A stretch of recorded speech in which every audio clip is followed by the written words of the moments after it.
He had just days to live, the doctors figured. 2 months maybe. But after being abandoned by his birth family, Adam Pulraj, a baby born with deformities in a missionary hospital in India and adopted by a woman from Jacksonville and her new husband, defied the odds for years. On Sunday, Adam died of what was suspected to be pneumonia after being hospitalized. He'd been 4. 2 younger brothers who looked up to him and a large extended family, including grandparents in Jacksonville who doted on him, are leaving behind parents who uprooted their lives for him.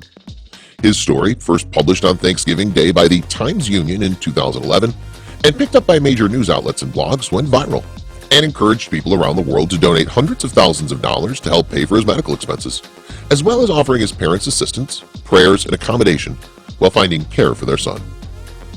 Jessica Cooksey Pulraj, a graduate of Stanton College Preparatory, shared on her own blog, weunformed.com, and on social media, the ups and downs of caring for her son with serious medical problems. On Facebook on Sunday afternoon, Jessica wrote, "Our little bird met early this morning with his maker and sustainer, the shepherd of his soul."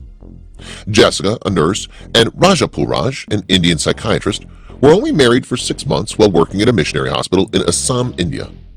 One day in September 2011, Raja texted Jessica to tell her about the abandoned baby he'd just seen. The baby was born with Bartsokas pappas on September 18, 2011, an unusual condition that caused a cleft palate, missing eyelids, and fused fingers and legs. Doctors said the child wasn't going to live long. His mother left him at the hospital, and his family said that if he were returning to their village, he would be poisoned. Jessica and Raja, however, saw a boy they said was born in the image of heaven. Adam was named after him, and they brought him to their house. She was linked to doctors at UNC hospitals in Chapel Hill, North Carolina, where the first of many of his operations took place, after Jessica had contacted her family and friends to tell them about Adam, whom the couple soon adopted. Since finding in a Times-Union article that the family needed financial support to cover the medical bills, people around the world contributed more than $118,000 in just a few days. There will be more money coming in for more surgeries. Adam's gastrointestinal tract was removed from his urinary tract by physicians. His cleft palate was repaired. New eyelids were given to him, and his legs were amputated. His most recent procedure happened at the end of April, when doctors were operating on his hands. His story captured the attention of people around the world as Adam thrived and gave hope to people he encountered who were going through their own struggles. Adam was named a 1 in a billion kid by one of his doctors at 2 months of age, because few individuals with the same syndrome survive long after birth. Yet he was usually a normal boy at home. Early on, Adam was a curious kid, hypnotized by shiny, colorful lights and his shadow, and later by videos of baby Einstein in Bollywood. His physical limitations did not restrict his determination to explore the world. He'd crawl first, then he'd get around on a tricycle. He was equipped with his first pair of prosthetic feet in November and was learning to walk. Eventually, the family moved from India, staying for a brief period in the Jacksonville area before moving to Philadelphia, where Raja enrolled in seminary school and Adam attended preschool. The Pulrajas soon had 2 additional sons, Elliot, age 3, and Rohan, age 1. In November, when Jessica found him playing in his second-floor bedroom, Adam shocked his parents when he refused to wait for anyone to do for him what he could do for himself, even though his mother was sure she had left him downstairs. He'd pulled himself on his own up the entire flight of stairs. From swiping some of the blue frosting off his father's birthday cake, to sneaking out of his bedroom in the middle of the night to explore the house with Elliot, with whom he shared a bedroom, he could be a little bit mischievous. Elliot immediately blamed Adam when Jessica challenged the boys, and Adam started laughing just as quickly. Then there was the moment when, during the time of family commitment, Jessica felt a pillow strike her forehead. It was Adam that threw it at her. She realized it was followed by a pillow battle with his siblings, filled with giggles from everyone. There were plenty of peaceful moments, sitting on the kitchen counter as Jessica made her favorite chai tea, tucked on the back of her father in the carrier as the family went on a walk, or sat down during story time with his parents and daughters. According to the mother's social media and blog entries, Adam had gone through at least 17 operations, including the last one in April. On June 5th, he was back home when he fell ill. He was admitted to a hospital where on Wednesday he suffered respiratory failure. Members of the family prayed for him. They came to see Elliot and Rohan, and as they carried Adam in his hospital bed, Jessica and Raja brought with them a series of white lights. Jessica's Facebook post read in part after Adam's death on Sunday, "The peace that enveloped his frail, swollen body was amazing. He's going to be missed by so many. To describe the ache, it's indescribable. Yet to imagine the restoration of his body, and to imagine him surrounded by glory and embraced by his father, is a pretty good balm for our exhausted souls. In another touching story, nurse opens up about adopting the critically ill baby boy she cared for. We love him so much.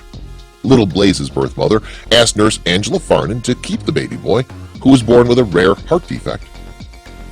Pediatric intensive care nurse Angela Farnan loves her tiny patients so much, she considers them family, telling people she has 15 to 20 children, depending on the day. When a patient's birth family asked her to adopt their medically fragile infant, Farnan, who can't have biological children of her own, eagerly agreed. Now Farnan, age 53, and her husband Rick, 57, are forever family to little Blaze, who has a rare heart defect. We love Blaze so much, Angela tells people. We're so happy to have him. Blaze was born on May 30th, 2017 at the OSF Healthcare Children's Hospital of Illinois in Peoria, where Angela is a charge nurse in the Pediatric Intensive Care Unit, PICU. Before he was born, Blaze was diagnosed with hypoplastic left heart syndrome, a life-threatening condition that leaves one side of the heart too small. When Blaze was just 3 days old, he had his first open heart surgery. Afterwards, he went into Angela's PICU, where he won over his caregivers. This little guy has such personality, Angela says. I was just drawn to him. Blaze's parents lived far from the hospital and were raising their other young children. With Blaze's parents not able to be there consistently, the doctors, nurses, and hospital staff became Blaze's family. In December 2017, Blaze no longer needed to stay in the hospital, but he required intensive care that his family couldn't provide. The Farnans agreed to be temporary foster parents.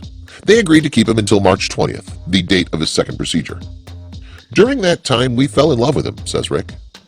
Going into the second surgery was very tough on us because we didn't want to say goodbye to him, Angela says, but we were prepared to give him up.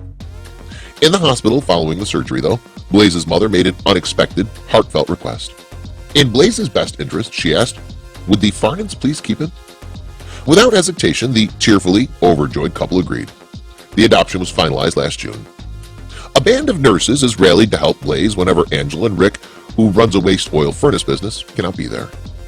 He's never without anyone who isn't ultra qualified to watch him, Rick says. We've become a family of all these people who jumped in to help. Typically, children like Blaze, who face one more surgery by the time he's 5, tire more easily than others. Not Blaze. He's full of energy and doesn't seem to tire at all, Angela says. The spunky tyke knows how to find his favorite YouTube videos on his mom's iPad. Blaze and Angela even have their own song, Keith Urban's Blue Ain't Your Color, which Angela says is appropriate because with Blaze's condition, he really has turned blue. Life with Blaze has been amazing, the couple says. Adds Angela, sometimes I wake up and pinch myself and ask, is this real? Then I look over and yes, he's still there.